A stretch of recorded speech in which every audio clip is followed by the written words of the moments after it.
মাত্র 2 মাসেই তাপপ্রবাহেই প্রায় 3000 মানুষের মৃত্যু। জলবায়ু পরিবর্তনের প্রভাব কতটা ভয়াবহ হতে পারে তারই নতুন উদাহরণ দেখল যুক্তরাজ্য। চলতি বছরের মে ও জুন মাসে তীব্র তাপপ্রবাহে দেশটিতে 2877 জনের মৃত্যু হয়েছে বলে জানিয়েছে ইউকে হেলথ সিকিউরিটি এজেন্সি। এটি যুক্তরাজ্যের ইতিহাসে তাপপ্রবাহজনিত দ্বিতীয় সর্বোচ্চ মৃত্যুর ঘটনা। এর আগে 2022 সালে একই সময় প্রাণ হারিয়েছিলেন 2985 জন।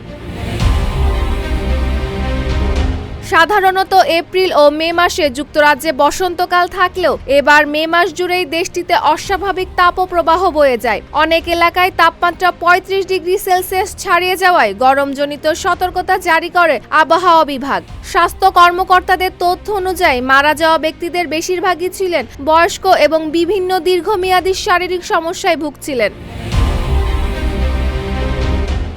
জলবায়ু বিশেষজ্ঞরা বলছেন, বৈশ্বিক জলবায়ু পরিবর্তনের কারণে যুক্তরাজ্যের মতো শীতপ্রধান দেশেও তাপপ্রবাহের তীব্রতা বাড়ছে। আগস্টকে দেশটির সবচেয়ে উষ্ণ মাস হিসাবে ধরা হয়, তাই সামনের দিনগুলোতে আরও সতর্ক থাকার আহ্বান জানিয়েছেন বিশেষজ্ঞরা। Desk report, Dhaka post.